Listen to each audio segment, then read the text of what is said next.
can all feel sorry for her. And what was your name again? Marissa. Marissa. Okay, she's with Pat Williams. She's going to fill in if he doesn't show up. She just doesn't know that yet. He'll show up, I promise. So before we get to the guest speakers, we have some announcements. They're all on the agenda. The West Rock cleanup we do every week. That's what affords us buying the food, the drinks, doing the cleanups that we do outside of West Rock, affords the garbage bags and all the other supplies we buy. They're great to work with, and they've been helping us for over a year. Then we have Neighbor to Neighbor, which is with this church here, we go out and help neighbors in Lents. So if you know any elderly neighbors that recently lost their spouse and need help around their house, that's what we've been focusing on.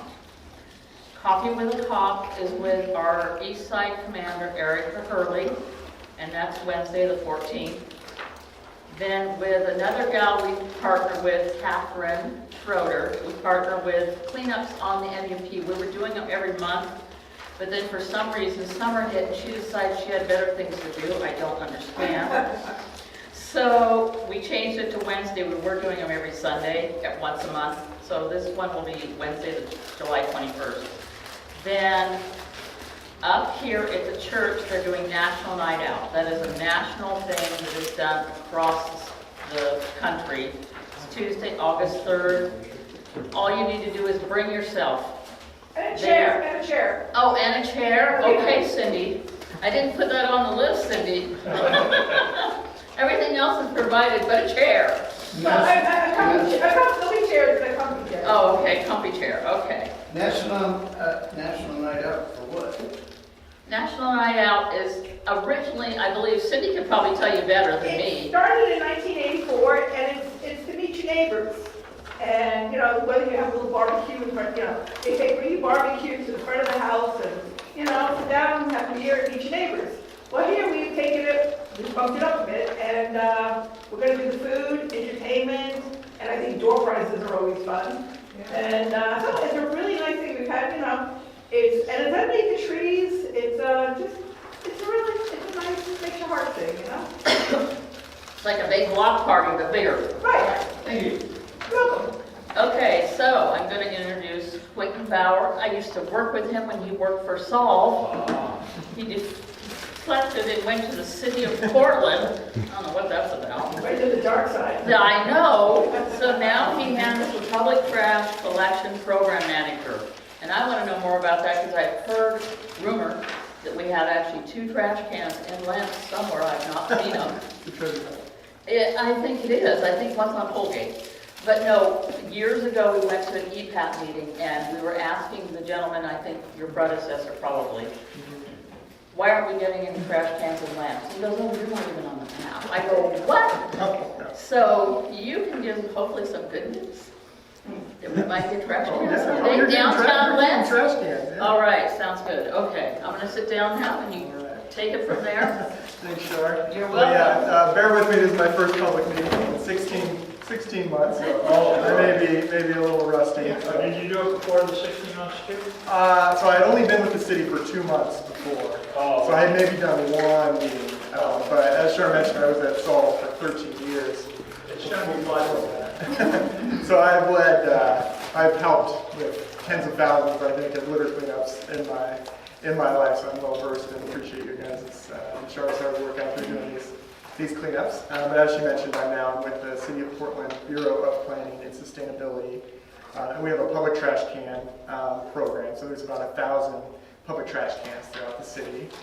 And I was brought on to expand that to all parts of the city. So before I started, there were about 800.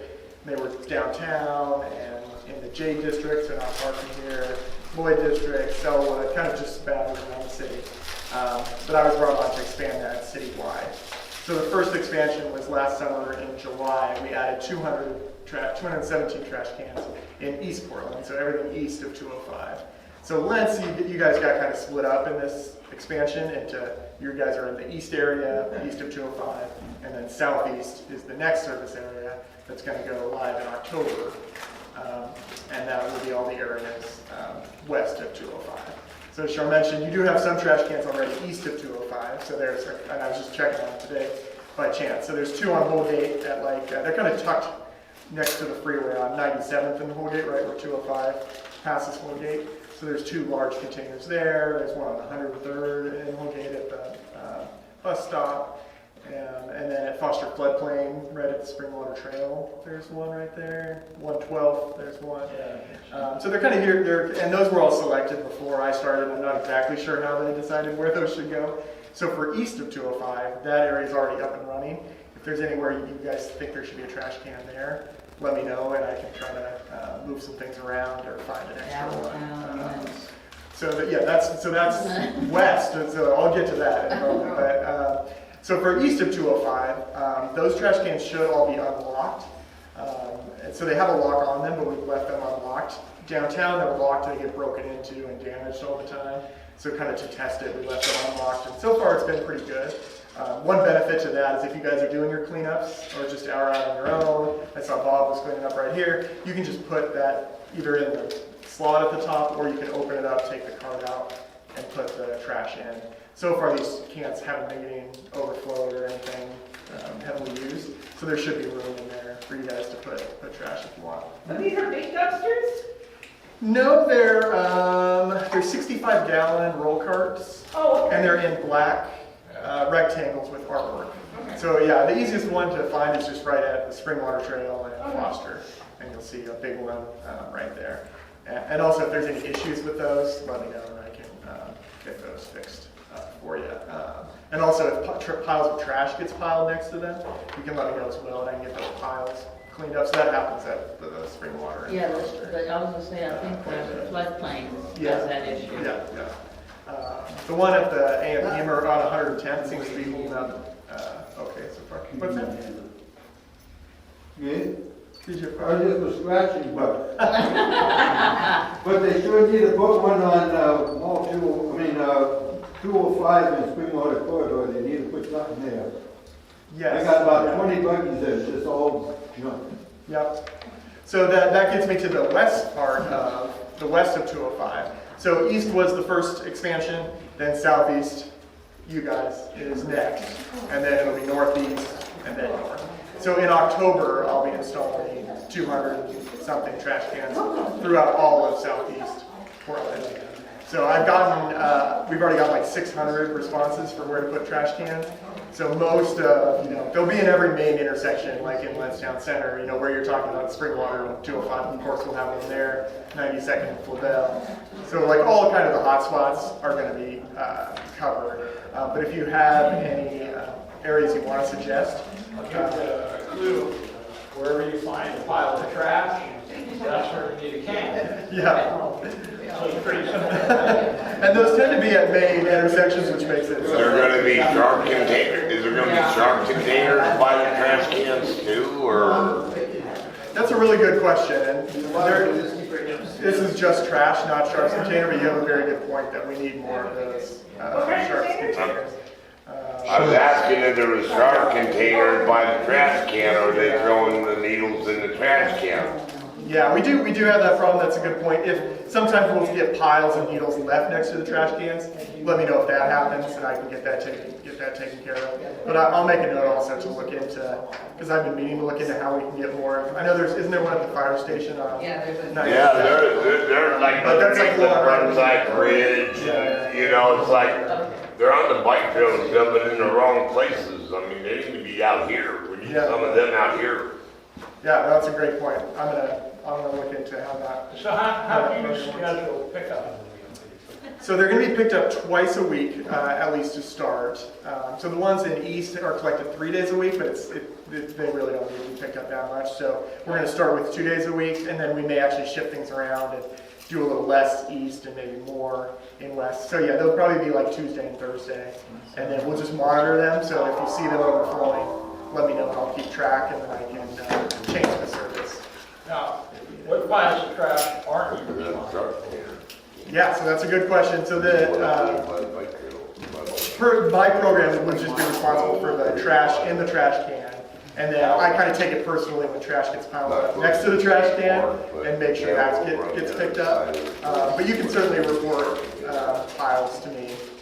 Anyway, I'm kind of another resource. That's one benefit of having these out there is. So if it's Piedmont land or ODOT land, you're not gonna go pick that stuff up. I will not personally, but I know the people who do, and I can push them to pick it up. Okay. Yeah, I mean, everyone, I assume, knows about the PDX reporter and to report things to that, because that's the quickest way. And those people, they're upping their resources just starting in July, so you should see quicker response time from that. Has anyone told you that because we have designated areas for the homeless to put their trash, house people are coming up and pick up loads and dumping? The very next day. Yeah. Or that night. So as I was just saying, both the city cleanup program and the Metro Grid program that will clean up after those people, they have greatly increasing their crew numbers starting right now. So again, yeah, let me, you can let me know and I can report it to Metro, or if you guys, you can report it to the Metro Grid program. But even if that happens, it does negate the responsibility of the property owner, whether it's ODOT, Piedmont, or you. And the graffiti Public kits. sanitation, public health, public sanitation, public health. I own property in California. I pay garbage over the property, not for renters. They do that because that's the way they get garbage paid for consistently all the time, right? That's not for renters. I don't have that responsibility only if the renters pay. And even if they don't, I have to clean it up. That's the same public organizations that own land that allow people to camp there. I'm not saying that's a bad thing, it may or may not be. But if they generate trash, you're responsible for it. Not them. Yep. So I'll leave these flyers. I don't have tons because I've been working from home, but I'll leave these here, and it's got my contact information. And definitely about the trash cans, contact me. There's a link to a survey to kind of point out where you want the trash cans, or you can just email me and say, or call me and say, this is where I want the trash cans. That survey out there, how many people took it? Yeah, I mean, we've gotten huge response, so I've been amazed how many people have responded to this survey. But when you look at where they put, pretty much people want trash cans everywhere.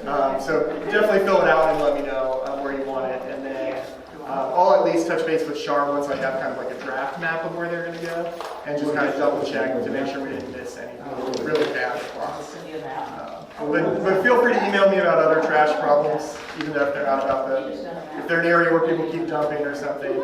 I co-coordinate a group of all the city bureaus working on this problem, so I can bring it to their attention as well. And I guess just while I'm here too, I also am responsible for kind of enforcing the rules around trash haulers in the city. So like if you have noise complaints, or or if you're having problems with service, or one thing I think I've seen people struggle with is like overflowing dumpsters at apartments that don't seem to be getting any better. You can reach out to me and I can see what I can do about that as well. I found that private owners of property are the easiest ones to deal with.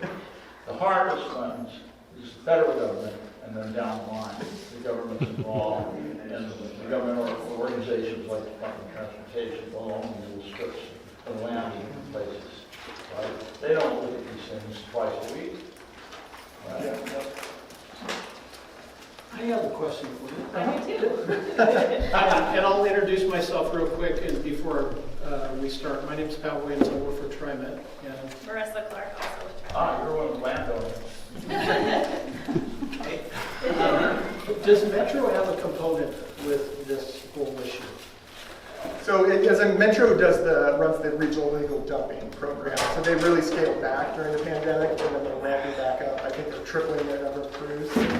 So they will be responding to piles of trash, people dumping, doing illegal dumping, that sort of thing. But it's only illegal dumping. What about with camps and stuff like that? Are they treating that the same, or is the city? They coordinate, so the city has the impact reduction program that cleans up camps or removes trash from camps. So they coordinate with Metro. But Metro doesn't take. Metro doesn't, yeah, and Metro does have a bag distribution program, which I think is pretty active in this neighborhood because I see the bags quite a bit. So they give out bags, and then people can fill them full of trash, leave them, and then there's a number to call, and Metro will pick them up. So I guess everyone should know that if you see a white bag with blue writing on it that says Metro, you see them at Foster Floodplain on that quite a bit. People call Metro. Union Gospel Mission and Rescue Team passes them out to the homeless too. Yeah. Is there any funding that would help, like, it seems like we have the same people dumping, that we have the same people that are offenders. Is there any way that a portion of that funding could go to like some sort of surveillance so that you can catch these people and quit dumping? I mean, it seems to me that they're the same people in my area that are doing the offending.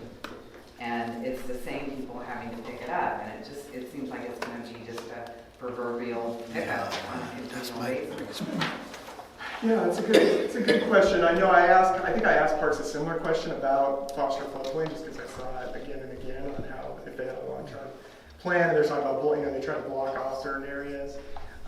They didn't have an answer necessarily about. Well, it seems like there's security already set up on these platforms and along the freeways, if there was any kind of surveillance. Yeah, I mean that'd probably be a question for the Metro Regional Legal Dumping because that's their focus. They do have, when you report, they have a place to put in a license plate number, so you can certainly report if you have that information, if you know the license plate number, and I think they try to track the person down. Yeah, if you can take a video of somebody pulling up there with a pickup truck and scooping out everything from the back, and you get his license plate. Well, I'm talking about like surveillance where they can go back and see, the city can go back and see. It seems like that would be a good investment is what I'm saying. This is a good. Yeah. Is everyone done with Quinton? Apologies, I can't stay longer. I've got to. I know. It was a 15-minute show, I know. Yeah, you guys have my, Shirt's got my contact. You got my flyer. Reach out anytime. You find anything good in the trash? Sadly, no. A lot of dog poop bags. That's I think the number one thing I find. I hear that dumpster diving can be pretty. Yeah, no, I think I found $5 one time during a cleanup, but Not in the trash. I never tried it. There's too many of them. all right. Okay, thank you, Quinton. Thank you. And Olivia, adopt one block at a time. I love your program. A lot of people here probably have never heard of it. I signed up early with Frank. Hello, everyone. Thank you so much for having me here. Quinton's topic is actually a really good segue into Adopt One Block. So again, I'm Olivia. I'm the operations manager, and Adopt One Block is a new nonprofit to New Portland. We've been live for about 8 months. We just finished our 8th month. So I actually have a hand up for you guys, just for kind of understanding what's going on. I'll give this to you guys as well. I was informed that we were light on our tech today, so I wanted to be able to give everyone a handout. You got it. Yes, sir. And I can split this up. There you are. Okay. Perfect. And then there's a handle to the back. Thank you so much. Okay. Thank you very much. Yeah, you got it. So I'll understand first and foremost, Adopt One Block is an environmental-based nonprofit, and so what we do is we are the tech, the tools, the connection to community to enable anyone and everyone to adopt the block that they live on or a block in their neighborhood. We provide free cleaning supplies to you for free to your front door to enable you folks to be able to take action, be a part of the change, and to start cleaning up our community.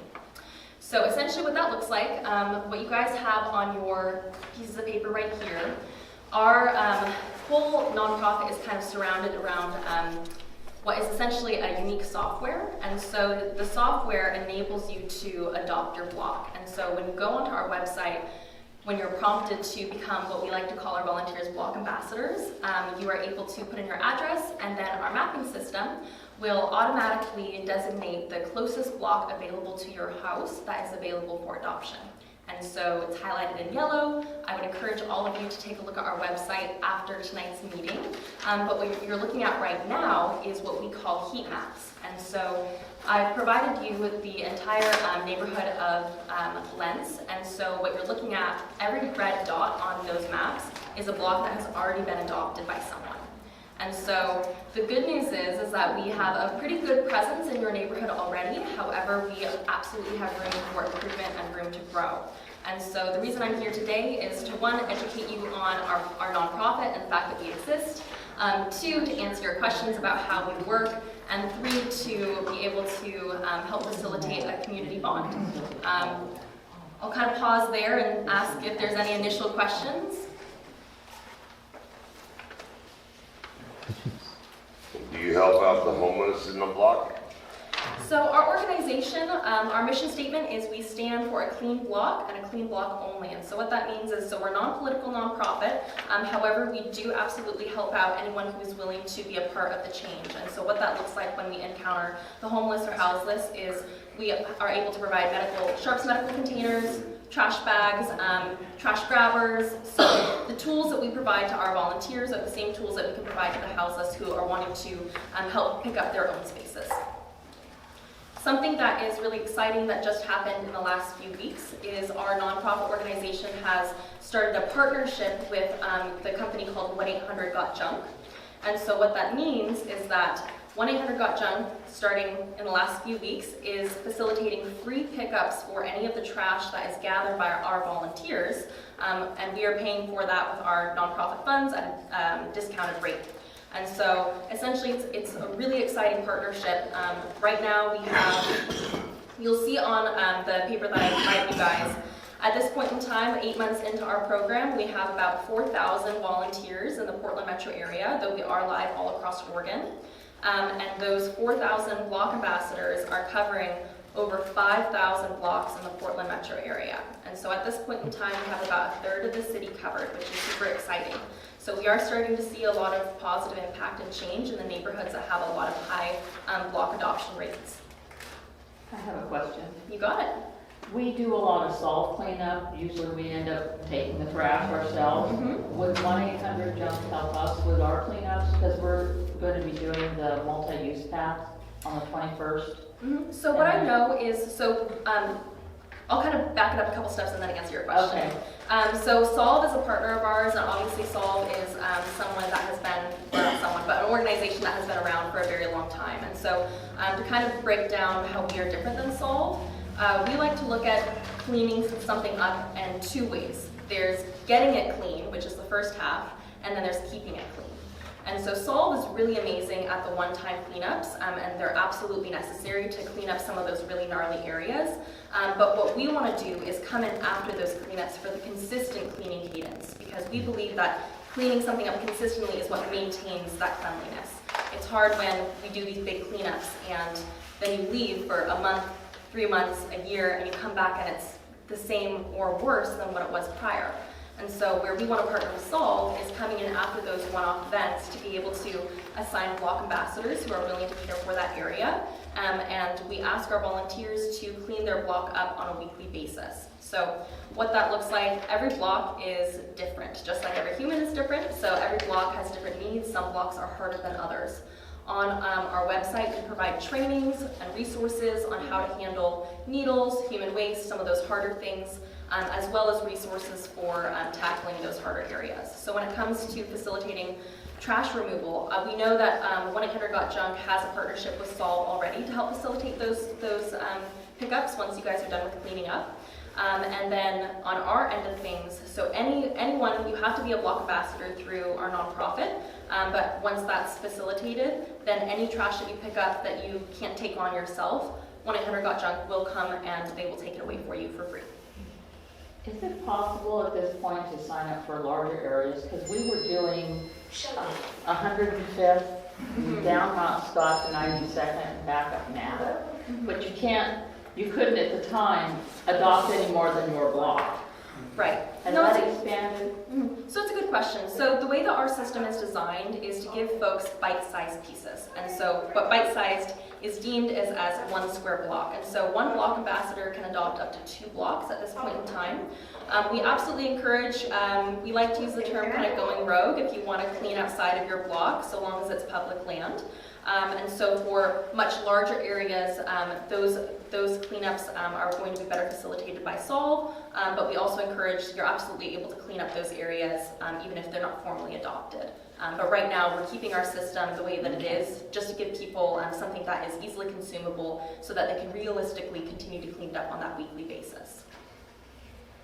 Yeah. I'm rogue, and my area is shrinking, and they're just winning, and I'm losing.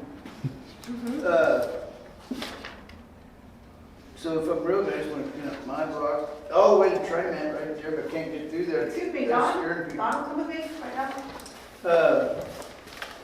Anyway, it's the whole, I lost control of the whole cul-de-sac in my whole area. I keep around my apartment complex again, walk the sidewalks, but I'm wearing my uniform and whatnot. But like she said, we clean up a spot, and the very next day, it's filled not with the homeless people, because they're making them look a little better than they already are.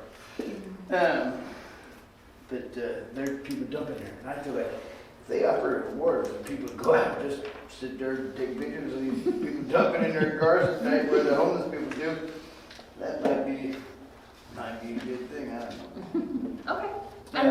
And sorry, just to clarify, did you have a question in there? No. Is Saul the red? Is Saul the one that goes out in the red aprons and the red trash cans? Is that Saul? No. I don't believe so. No, I'm not- Solve has white bags, and they say Solve on the side in blue, and then they have just the vest like we have. Join the clean up your block and. Just say Well, Solve. if I was rogue, could I still get supplies, like bags and black bags? So to get free cleaning supplies, you do need to register to be a block ambassador, but the process is very simple. It takes maybe just a matter of a few minutes. You're telling me that I need to apply for him because he doesn't do the computer. Oh, I am getting better. I know. Yes, well, and that's where community is great, and having friends and connections is fantastic. I handed out as many black bags as I can, but they don't use them for cleanup, they use them for everything else. I know. Their clothes, everything, I know. laundry, everything. I know. Just Right, no, we definitely acknowledge that not everyone has access to, say, computers or is super comfortable with computers, though we did design our website to be as easy as possible. Many of the thousands of our volunteers have been able to navigate our system, but if there's anyone who needs assistance, I'm always available and happy to do that. I do have all of my contact information on the sheets that I passed out to you guys. You can contact me at that email. I manage also the email and kind of question inbox on our website. But yes, to get free cleaning supplies, we do need to have you registered so that you can order the supplies that you need, and then we deliver them to your door. black bags is all I need, as many as I can hand out. And some All right. rope to get those shopping carts out of that crate. You got it. We'll see what we I'm can making do. my own grappling hook to go down in there. And I got 2 guys, we're gonna pull those suckers out of there. Oh, well, thank you for doing all of that hard work. We really appreciate it. It hasn't been done yet, it ain't happened, it hasn't happened. Any more other questions? I know I kind of threw a lot of information at you guys. Sign the road. We are really excited about the program. I would encourage you, if you have access to a computer or internet, to look up the website. There's a lot of good information on there, including a FAQ page, so it'll hopefully answer some of your questions. But please feel free to reach out via email. I'm very responsive and here to help however we can. But essentially, Adopt One Block, we really want to be able to work in partnership with the neighborhood associations to be able to help out, because we know that things are getting really tough. Yeah. What about graffiti cleanup?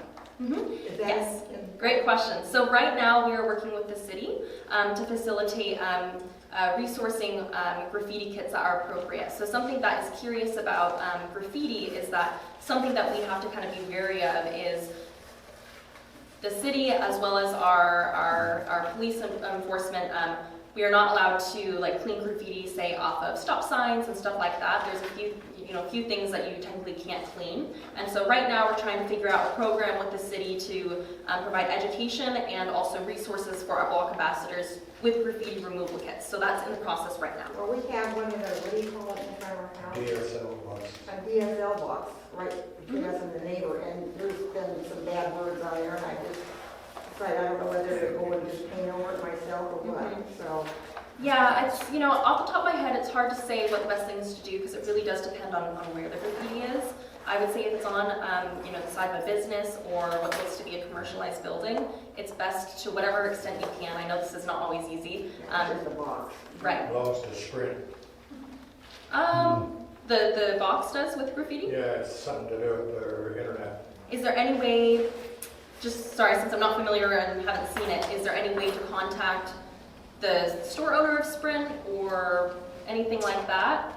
I don't know, I think I'm just gonna get a paintbrush and go out and paint it. All right. Looking at the word.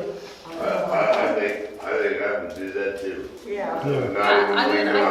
I think so long as, I can't encourage anyone to clean up something that's not their own property, but to whatever extent you feel necessary to get rid of it. We won't tell anybody. Either that or it's gonna be contact. Well, we can't do it at night, that's when all these other guys are out there. Yeah.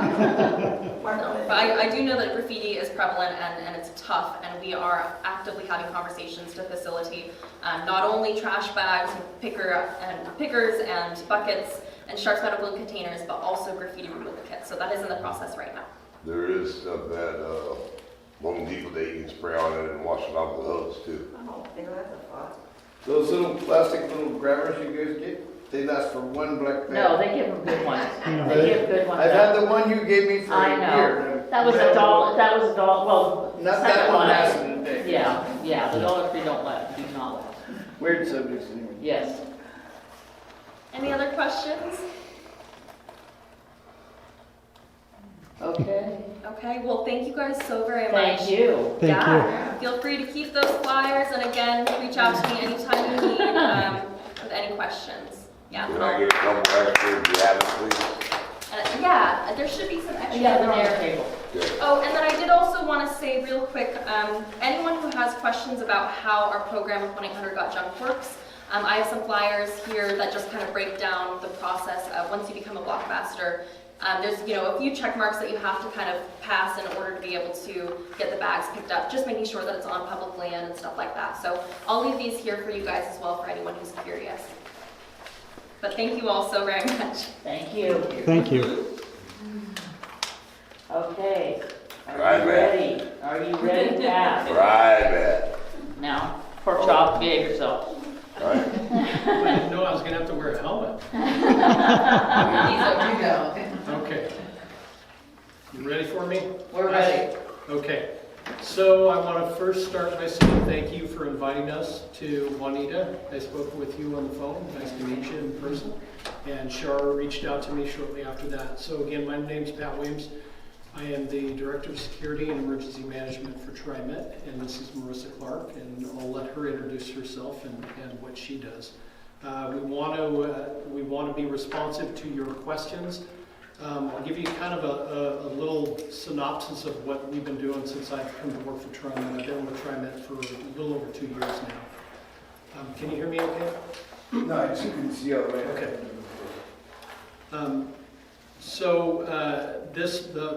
The reason I'm here is I'm responding to a complaint that came into TriMet about problems down at the Flavel platform. And so well aware of some of those challenges, and so I'll give you a little synopsis of me. I came to TriMet in the spring of 2019. I had retired from a law enforcement career, and so I spent the last few years working at the Transit Police Division as a lieutenant for the city of Gresham, was the agency that I worked for. But I've worked in the city of Portland on and off for nearly 10 years of my career. I worked for Multnomah County prior to the city of Gresham. So when I came to TriMet in the spring of 2019, this is something that I immediately was aware of some of the challenges on some of the platforms, and so hopefully I'll answer a lot of your questions. I'll try and hit a lot of the things that we have to be cognizant of while we're dealing with these challenges, with some of the challenges. Law enforcement, I can't speak for law enforcement, I'm no longer with law enforcement, but I interact with them quite often, and city services. So with regard to down here specifically at the platform, our challenges have been on the platform. They've been at the layover stop, which is right under the 205 bridge on the south side. You've probably seen buses stop there quite a bit. That's technically a layover for operators. And so we actually have a restroom for them off to the east side on the south side, southeast corner of that stop. It's just south of Flavel, and it butts up against the ODOT property on the back side, where that's ODOT's fence back there. We also have space underneath where the Green Line train runs north-south on the north side of Flavel that actually goes over the creek. And so that property right underneath the bridge is technically TriMet. At least we have to maintain it. I don't know if we actually own the land. I suspect we do own the land. Somebody from our property could say it. But we're the ones who have installed bars down there to try and prevent vandalism under the trestle or the bridge. And then we also own what I affectionately call the Rock Garden, which is down on 92nd, just right at Crystal Springs. You may have noticed that that's no longer a problem of abandoned vehicles and tents. When I came, shortly after I came to TriMet, we had made preparations to clean that out. We had cleaned it out, I don't know how many times. We spent countless dollars down there trying to clean that property. And the reason why we own that property is because the tracks go over the top of 92nd, and so we own directly underneath. And I think it's about 10,000 square feet. So I won't even tell you how much we spent to put the rocks in, but it has saved us tens of thousands of dollars in cleanup since. And so that's been a good example of how some of these things do help us. Yes. I'm Yes, glad sir. you put the rocks there, because that was a chop shop.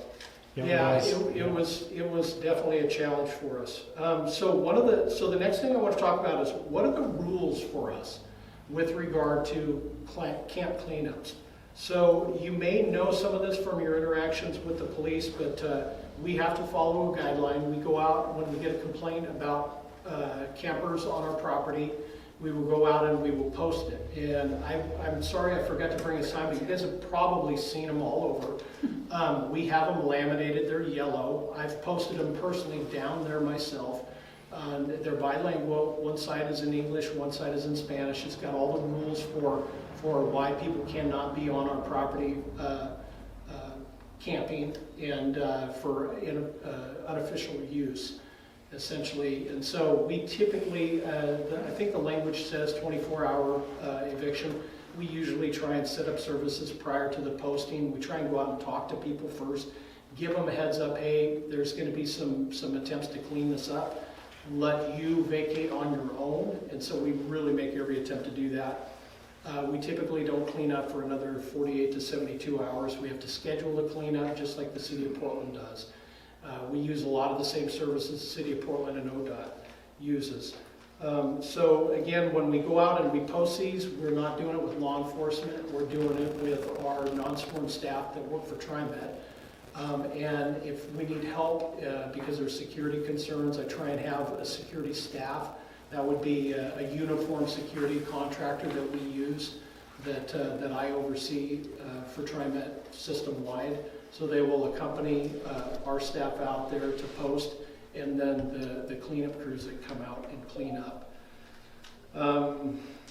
Stats. So some of the stats that we're able to find is that, and I'll be specific just to the Flavel platform, and then I'll start to branch out a bit.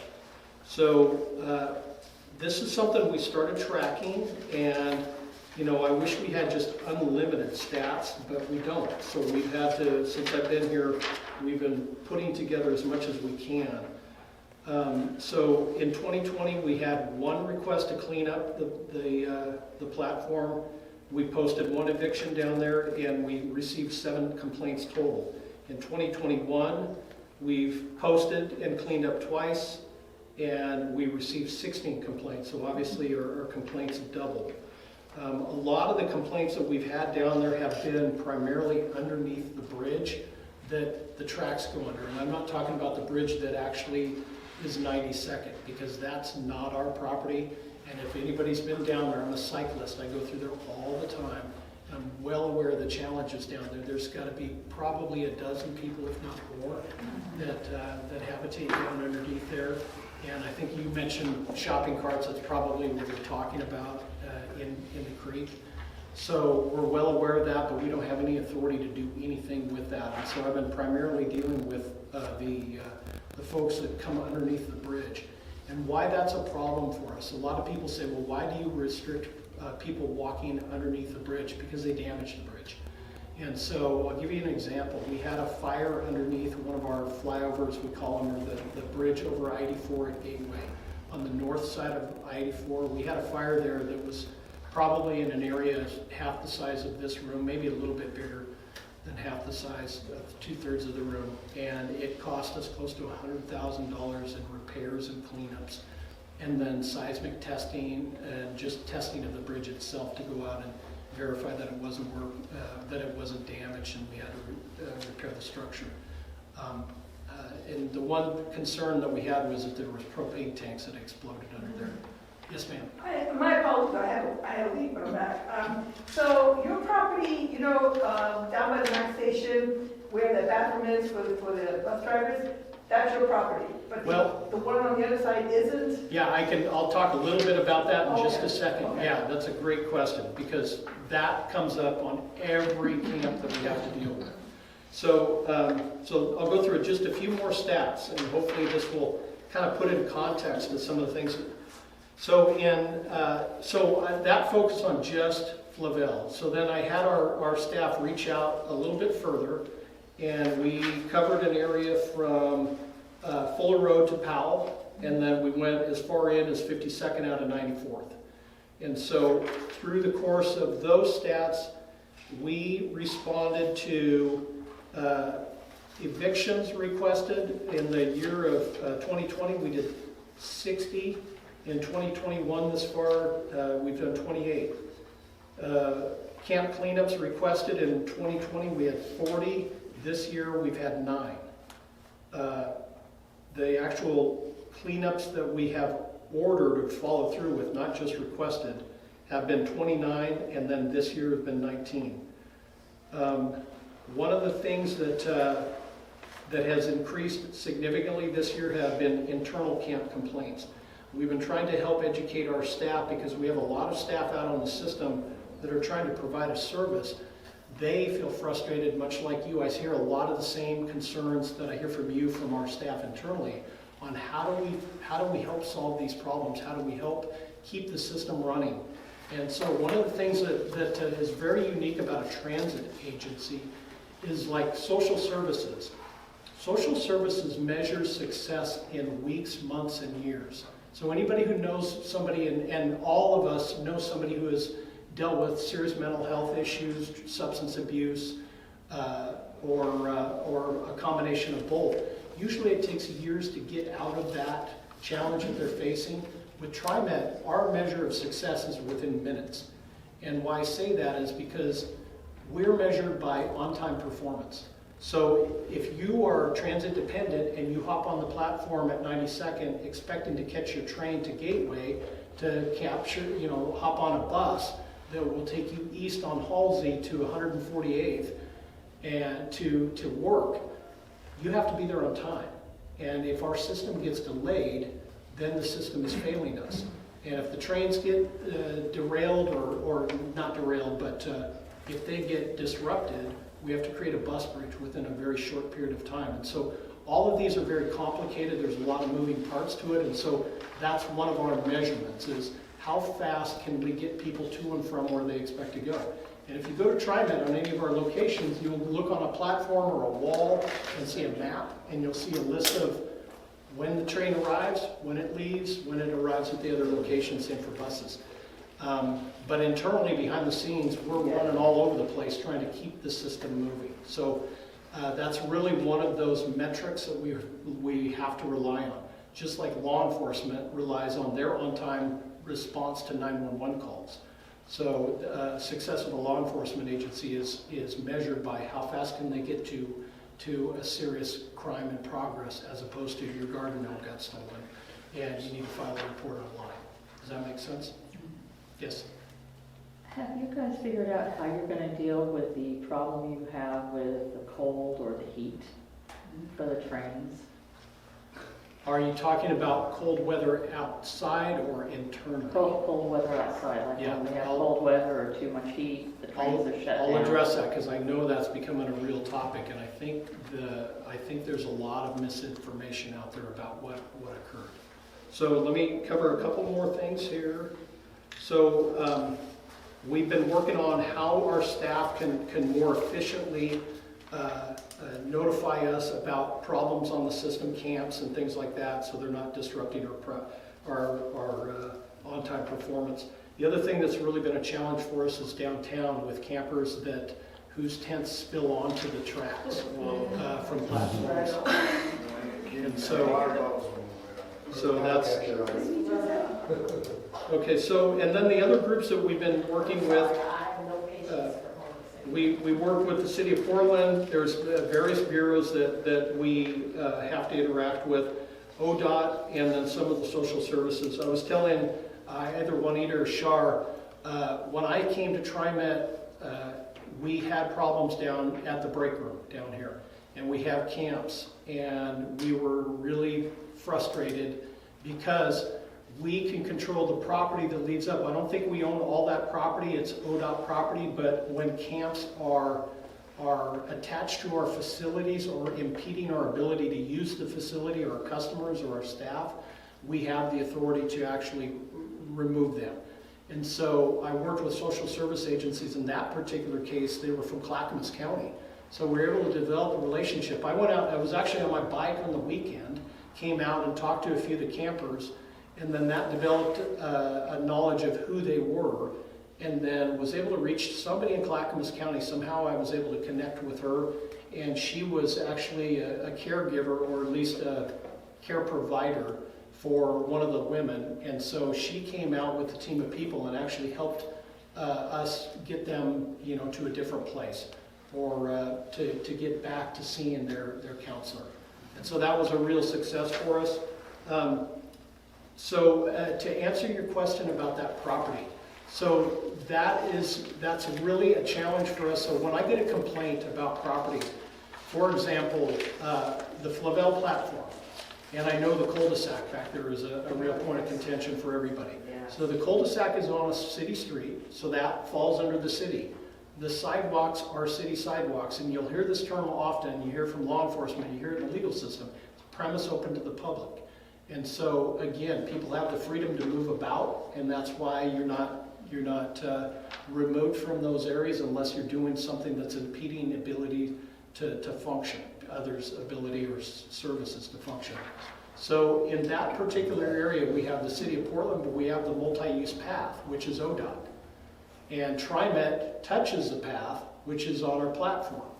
And so if there's somebody on our platform, we can have them removed, but not from the ODOT multi-use path, and not from the City of Portland.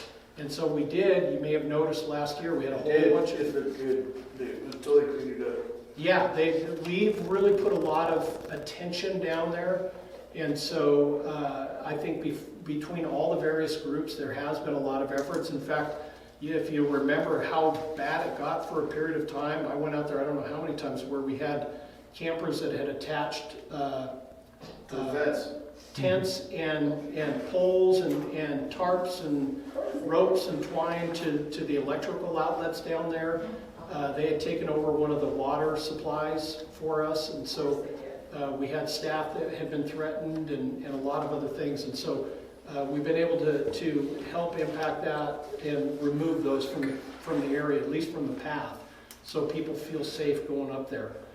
We had some dogs that were attached to one of the poles. One of our poles was vandalized, and the light, I don't think, has still been replaced yet by the operators, the bus operators' restroom. The path that goes all the way down to 92nd to the south, down towards Crystal Springs, you've probably been down there as well. And again, that's been an effort between the city of Portland and ODOT to try and help clean that out. And I know at one point there was probably at least 20 or 30 tents. Are you working with them by any chance? So that's also a good question. So one of the things, and I think you kind of touched on this with everybody, I think, you know, for those of us that have been doing public service for decades now, I hate to say, I think what we've gotten better at is consolidating our efforts and not duplicating efforts. And you know, you hear, as a resident, I used to be a neighborhood association president, and it frustrated me to go to City Hall and not identify myself as an employee, but be told, oh yeah, they'll help you there. Where do you go?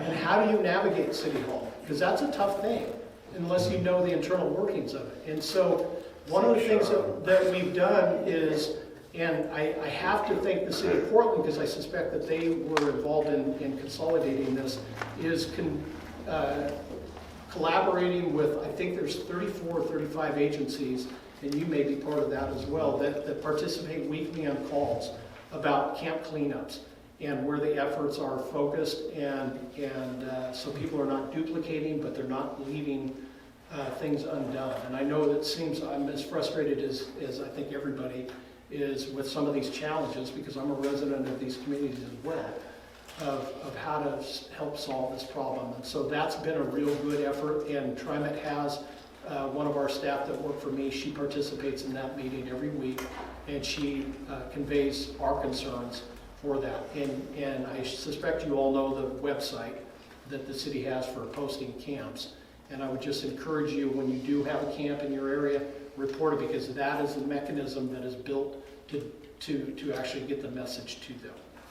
So, yes? Question about trash cans. The bus stops in that area don't have any. Is there a reason why on Playville? And I don't know the answer to that, but I suspect I do. And because people just come and dump. And I don't know if we have a mechanism in place to keep them free of just overflowing. And that's really a problem. One of the things that one of our staff told me today is services are now often delivered to the persons living out on the street, which I heard that as soon as I walked in today. Now we have residents or people in the area that are just coming and dumping. Yeah. And so it becomes this vicious cycle of when do you do it? And I asked a specific reason, I asked that question about Metro, because I know they have an investigative unit that investigates trash dumping. And so it's a very complex issue. And so I don't know if TriMet put a can out at the break room, but I know we have them over at the other one. I suspect we have a can inside the restroom area for operators to dump trash. I mean, illegal dumping is not a new phenomenon. No, it's... I mean, this happened, at least as long as I've been alive. Yeah. And so it should be built into the system to deal with it some way. Yeah, and I think that's where the city and Metro are the, you know, I have to continually remind ourselves, we're a transportation agency, we move people. And that's our function, is to serve the community for those who are transit dependent, transit upon choice, or just need, you know, they can't afford to have an automobile, and they believe that public transportation is the best way to do it. Yeah. You don't run the fare, do you run the fare police? They fall under my purview, yes, the fare enforcement. That sounds like that's outside of security, really. No, well, that falls within their fair enforcement does. Yeah, we've resurrected that program over the last 2 years. And so we're building that up, because we have a lot of complaints from our riders saying, you know, what about fare? And why are you not enforcing fare? That's a very contentious issue. Yes, sir. What about the canners bringing on their cans in these baskets or 50 bags on the bus? I'm sitting in a wheelchair and it's raining out, and I get a bus driver more than once on 82nd and Foster trying to get downtown, be left there. And there's cans sitting in my seat. So, another great question, because that's something that we have addressed, and we tightened our code up.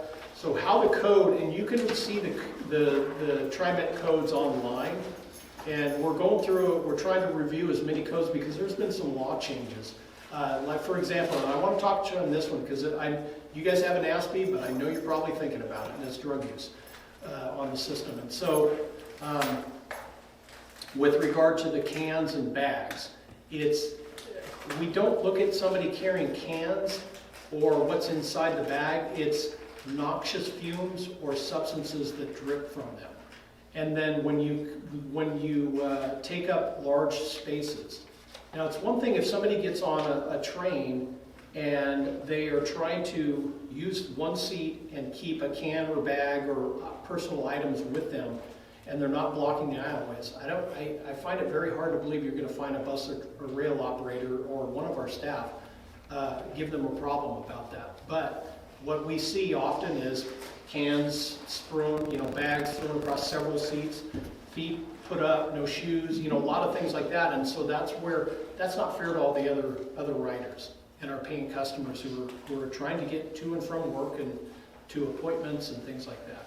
I got one other question for you. Only one per night. Go ahead, I'm sorry. I've had 2 incidents with it. The last one was, I had my dogs getting onto the Max here on Foster, heading downtown, and the doors closed, and I ended up having to run down the deal, pounding on the windows. Sheriff brought me my dogs back. Now last week I was over at Those of the Blues. I had that trike that's sitting out here when you walked in the door, and I got it onto the train, rode over there, everything was cool.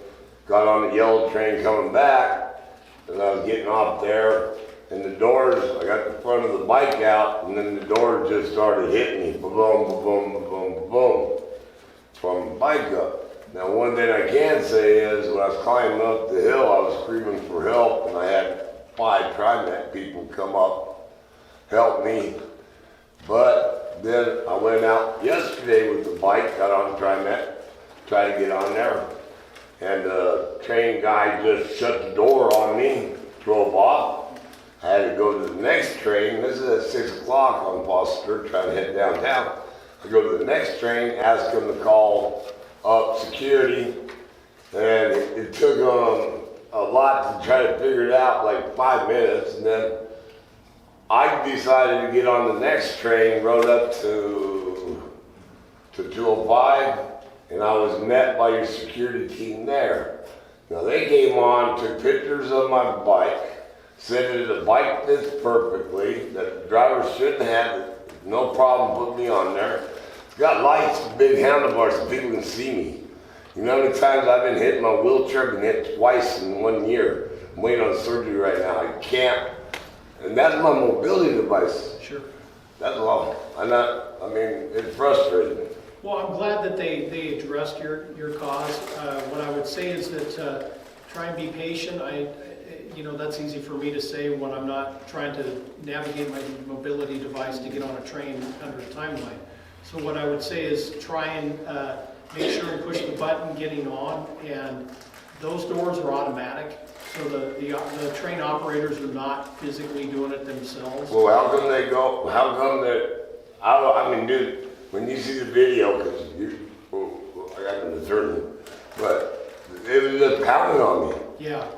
I had I'm locked into that thing. I couldn't get out. And they told my lawyer that it shouldn't hurt.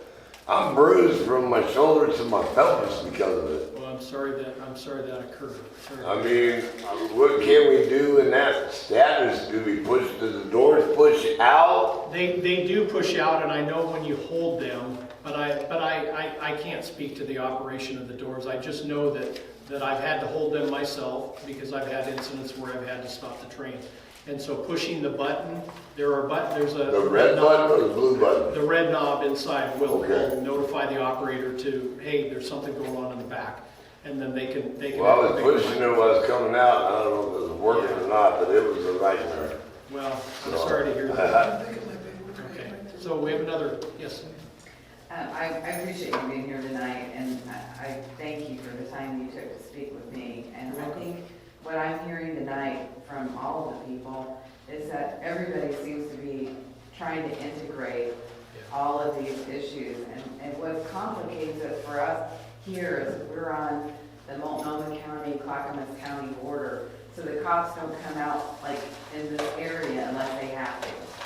So I think probably what's confusing for a lot of the neighbors here is that there's so many agencies, they don't know who to call, you know, and so we're reaching out to anybody we can get a hold of. But I want to personally thank you for taking up the issue and at least checking into it and getting back to us tonight and being willing to come out.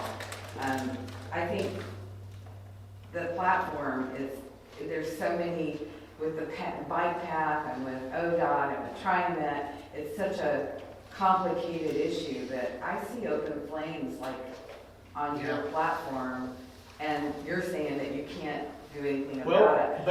But with stuff like that, we will. When there's an immediate safety hazard in progress, we can do that. But what I'm talking about is cleanups for large encampments and things like that. There's a process. So think of due process of the law. That's no different than that. That's what it is. It is due process. And we want to make sure that we're treating people fairly and equitably. And we understand that so many people that are in these unfortunate times and circumstances, you know, a lot of these things are out of their control. And so it is a challenge. You know, we have staff that have to come in and you know, follow through with trying to enforce our policies and keep the system operating. Again, in minutes is where we measure our performance. And it's difficult, it's challenging, it's heart-wrenching. And then a lot of folks that are in that environment are extremely defensive, and they've been through a lot. And, you know, anybody who knows when, you know, one of the things I joke with our people about, I grew up in a family with 5 kids. We couldn't travel across the metropolitan area without my brother antagonizing one of the other ones. Or, you know, I mean, we've all lived through that. Imagine riding on a train or a bus with 100 strangers. There's challenges, and people get under each other's skin, and so it's important for us to have rules of conduct and code of conduct, basically, for people to abide by the rules. But we have a lot of people that don't like to follow those rules, or sometimes don't recognize them. And then all of these social issues that are impeding us. Yes? This came from someone else who texted me a while ago. He had an incident where his van was broken into while it was parked in the Holgate Park and Ride. And he filed a police report, but he tried to get the video from TriMet security cameras. Yeah. And I guess you guys charge for that? Because he said they were telling him he had to pay $40. Well, it probably came in through a public records request, and all of our public records requests have a fee attached to it. Okay. Yeah. And you can imagine we get, I don't know how many, but I know we get close to 1,000 a year. I'm sure probably more than that. Please don't quote me on that. But I know I talked to somebody with the county recently that said that they get several thousand a year. And so with that, it becomes a lot of data research. You know, when people request, hey, I have a public records request about this specific incident, then they have to go through and vet a lot of the data. So it's staff time is really what it comes down to. I've got several thousand, I oversee the CCTV program, I've got thousands of cameras throughout the entire system. We are streamlining it beyond belief. I'm really proud of our staff that have done some really good job to it. I could bring people in to talk about that for hours, but the reality is we're making the system better. We're able to retrieve data from the camera systems much faster, but it's not like, you know, it's not just reach over and grab it. There's a process. So and we have hundreds of buses out on the system. When you see it, when your team sees an incident in progress, can they grab that data then and report it? Yes. Okay. So, and you know, just very topically, I'll tell you that our buses, what we've done is we've upgraded so they download. So no longer are the days of going to get the beta or the VHS, or for some of you, the 8-track tape, because that's what they look like. Big 8-track tapes. Out of the bus or the train when it gets back to the yard, hoping that it hasn't vibrated for 8 hours driving throughout the city. And we take that and, you know, depending on what yard it's at, it's got to process and go all the way across town or wherever to get to where it gets downloaded. And we get thousands of requests a year. Our increase for CCTV requests have increased by the thousands percentile. And so what happens when a bus gets into the yard, it downloads through Bluetooth and then into a network. And then we retrieve that. We can schedule buses to be downloaded. So it's really a very simplistic, and where that's helped us tremendously is shootings.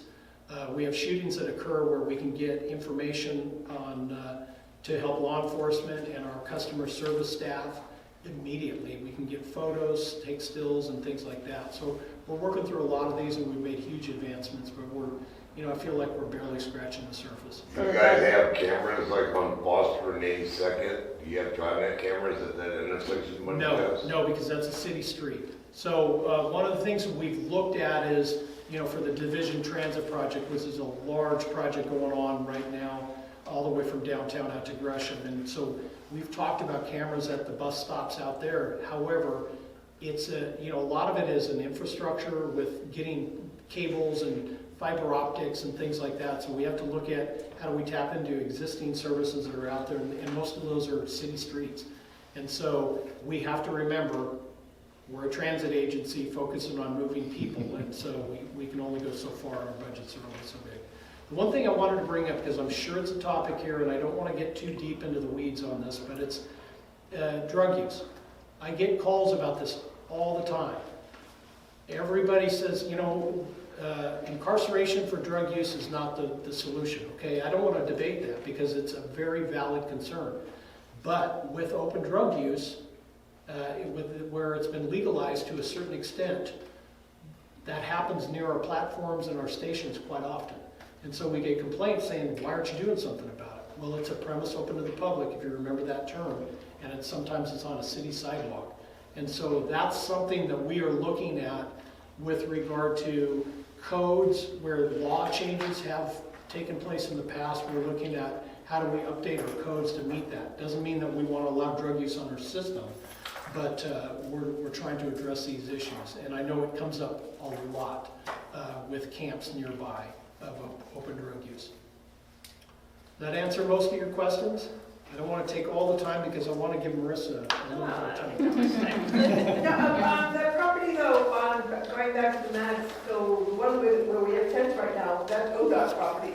Yes, I'm sorry, and I apologize for not answering it. So behind that operator break room, the restroom, that is all ODOT property. So the general rule of thumb, I think that will help you, because I know when I first was dealing with this, I've been dealing with stuff like this for probably 20 years. And when I first started having to deal with it, we thought, okay, we can just come in there and we can help clean up and we can address the issue, whether it's crime or livability issues. I can give you an example of an area out off 182nd, just south of Powell. There's 5 properties within probably a quarter mile or less. And so, depending on what side of the sidewalk, the street, what side of the fence, a lot of the folks that are camping take GPSs out there and they're literally within inches of being outside of the city or in the county. And that's one of the things you guys talked about here, right on the border of Clackamas County. And so, when you're talking about a lot of our property, TriMet with multi-use paths and rail tracks and things like that, if you look at a freeway exit on-ramp, those are typically ODOT on the green spaces that border those. Sometimes they fall into the city, but if you go just north of here at our Powell garage, we have property right up against ODOT property, which goes up to city property. And then whose fence is it? Well, we built the facility 40 years ago and nobody can find the paperwork. These are questions that I have to deal with every day. Yeah, it's kind of boring stuff, but it's a real challenge. And they're building a freeway then too, and all that, just slicing through there. Yes. Okay, so let's give Marissa a little. There was also a question about Cold weather. Good. So recently, there was a lot of information out that we were out kicking people off trains. We weren't doing that during the hot weather. And the general rule of thumb that all of our staff have, my staff, are the security fair enforcement staff is when we have system disruptions, they transition into a customer service wayfinding role to help customers navigate some of the challenges. And I mentioned earlier a bus bridge. So typically if a rail line gets shut down for a period of time, 15 minutes or more, we try and generate a bus bridge. We try and have our staff that are on the system that are close by to go and help with the bus bridge because customer wayfinding becomes a major issue. So we had planned prior to the heat wave coming to have folks out on the system. We typically, our fare enforcement program, we're addressing behavior issues, and if somebody is really causing behavior problems, of course we're going to ask them to step off the system. Why? Because we're trying to protect the interest of our customers, and we want to keep people safe.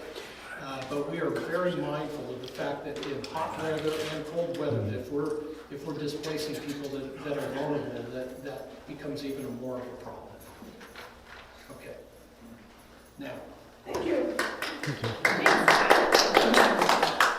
There were a couple, well, everything Pat said was great, but and all the great questions. So there were a couple things that I wanted to specifically invite you guys to participate in. So I've been with TriMet, again, my name is Marissa Clarke. I'm with the Safety and Security Division, and my title is Community Engagement Coordinator. I've been with TriMet since February, so I'm very new. This is a new position for this department, so I'm really excited to help build it and really get to design it.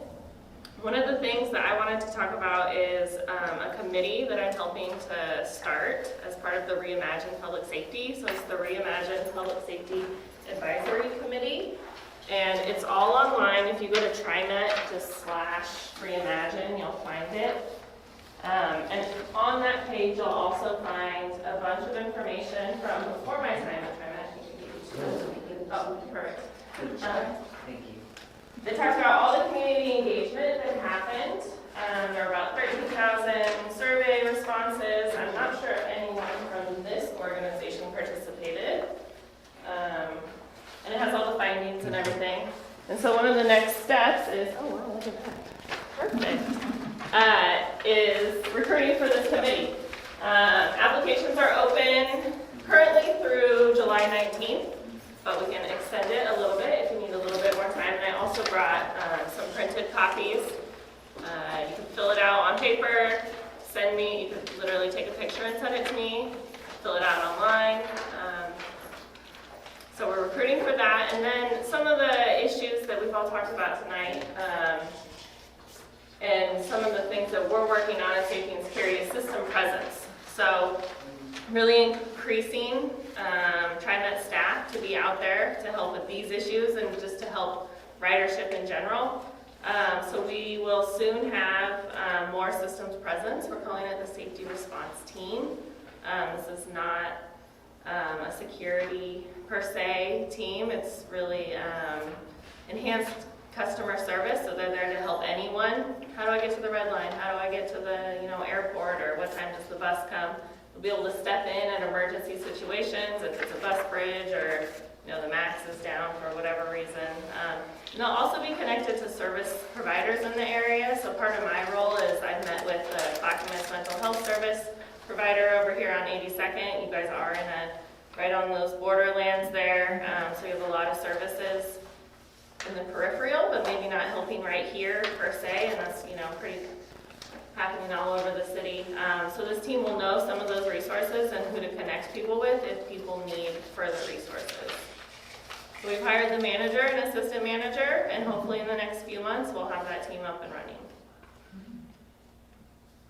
So Marissa, how have you gotten around the racial profiling that originally bombarded the security that was on the TriMet system?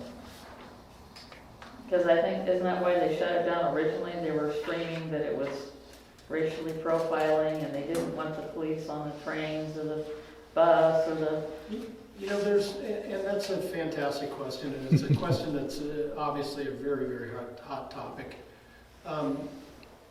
There was a court decision that was made, and there's a lot of controversy around it, and that was about fair enforcement. Like many things, I think the narrative sometimes gets hijacked. And so it kind of takes off before the facts actually come to fruition. And so there's some court decisions that are going through Court of Appeals to rectify that. One of the things I really will say, I'm very proud of TriMet, but I think again, if I go back to decades of public service, to see how fast TriMet responded to that was really impressive. The legal team jumped on it and said, you know what, if there's controversy and if we're doing something that's procedurally not correct, we need to change that. And they did. And so what's interesting is I've ridden the train, and I never noticed any racial profile when they came in and checked your ticket. They checked everybody on the car. I'm very happy to hear that. So I'm I'll the same say this, way. I'll be on camera here saying this because Yeah. the staff that laugh at me like I used to laugh at my parents. I say consistent and predictable. And that was the mantra that I said last year. And all the fair inspectors that we hired, we said consistent and predictable. And what does that mean? That means consistently get on the end of the train. And if you can't get on the last door because it's crowded, okay, I'll let them off the hook. They can go on the next one. But they better consistently get on those the outside doors and then predictably go all the way through the train. And because they know the person 14 rows down never has fare, always causes a problem, doesn't mean that they skip everybody else. They just go, okay, well, I may have a challenge down the aisle, but I'm going to consistently go and check everybody because why? We can treat everybody the same. And we consistently do that. And so for the folks that are scared of the uniforms or intimidated or feel threatened or have had a bad encounter or for whatever reason, because of that, we recognize that we've got to be very predictable and consistent. And so if they see, you know what, I've seen that person, he or she, several times, and they get on and they consistently go down, they'll start feeling more comfortable. And what we tell our fair inspectors is, we're not out here to be punitive. There's no quotas. There's no, you're trying to make money. This is not about fare box recovery. It's about changing behavior. We recognize that most people, if they avoid paying fare, doesn't mean they're criminal. But what we have seen is a lot of the people who engage in criminal acts never pay fare. So we recognize there's a correlation, and I'm no social scientist, but I know that there's a correlation with behavior and having a little bit of something to lose. Like if you did pay fare and you're excluded, that you just lost a couple bucks out of your pocket. And we don't want to, this is again, not punitive, it's about changing behavior. And so we wanted our staff to be very predictable. And you know, I know when I used to ride every day, I saw the fare inspectors. It was the exception to the rule that I did not see a fare inspector. There was always somebody coming on a bus or a train. And now it's kind of the opposite because we're stretched so thin. So we've started to re-implement the program and we're trying to get more and more people out there to consistently get out there and then communicate and support with the community and staff. Another question, being in other cities where they have transit that you have to go through a turnstile. Yeah. Do you have any idea why TriMet didn't go that Well, route? I wish I could, but I lived in a community that was adamant that TriMet was bad, and my neighbor was part of a large group that was involved when it came to Gresham. But what I will say is, I was sadly mistaken when I thought TriMet was one of the only places. I did a lot of research when I was applying for this job. And there's several systems throughout the nation. I want to say somebody told me 37. I don't know if that's accurate. It's approximately 40, I'm told, metropolitan areas. And then when I looked at this worldwide, fare evasion is not specific to Portland, and open systems are not specific.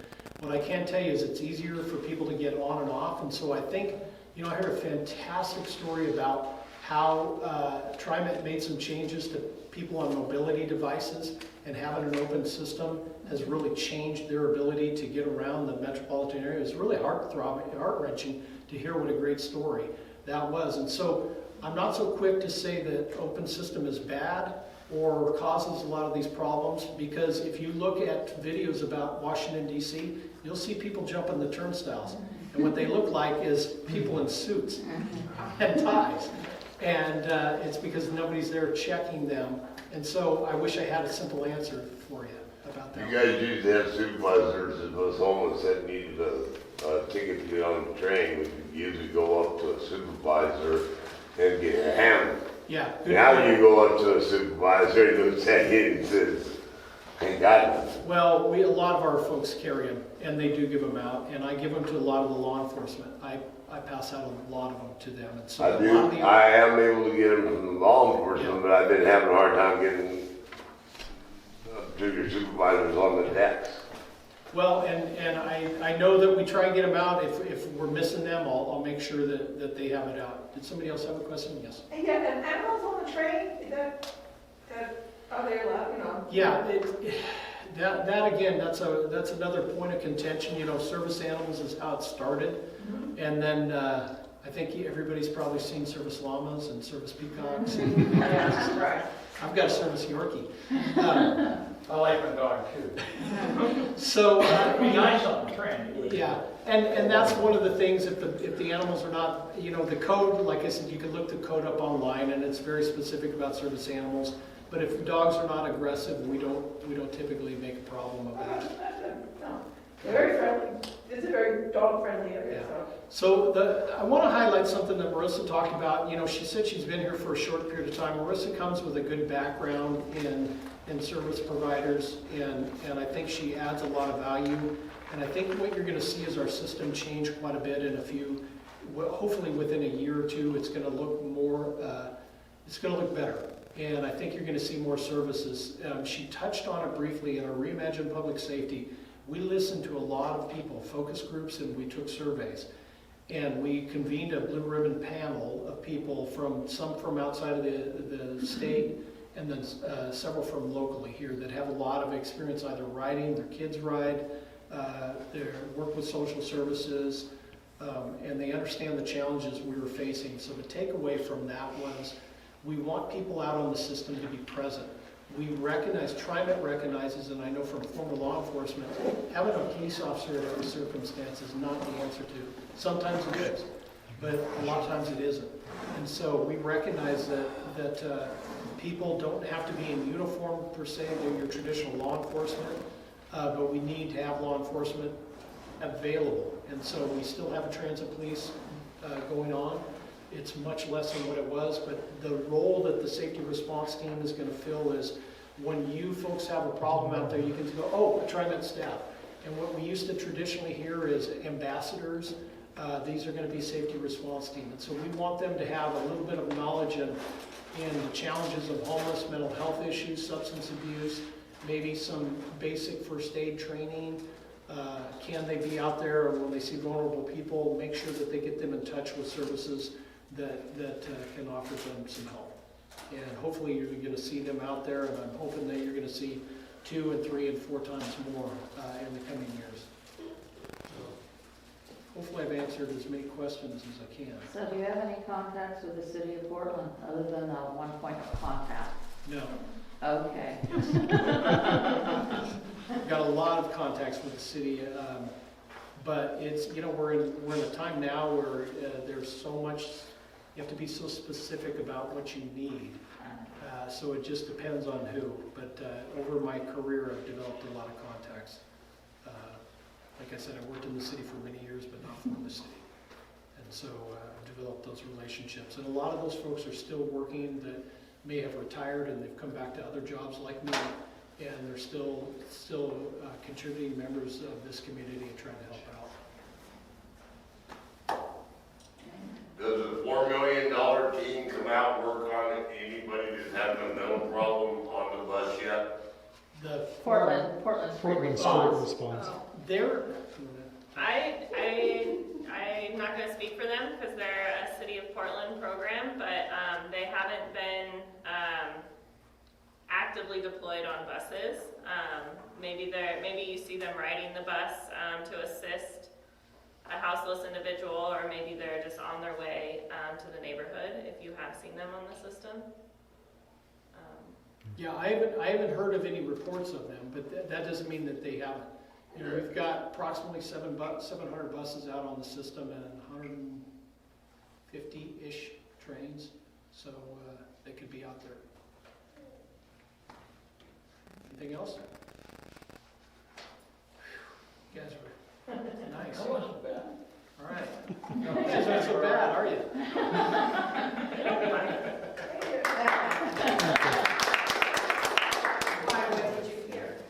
Yeah, really, Mary.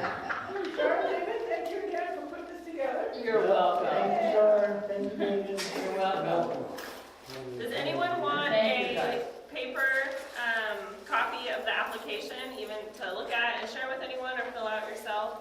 Again, you can, It's online, right? it's online, Yeah, you can I'll do it put it on online. I'll put it on our Okay, Facebook page. cool. Thank you for coming out. Yeah, thanks for having us. Thank you all.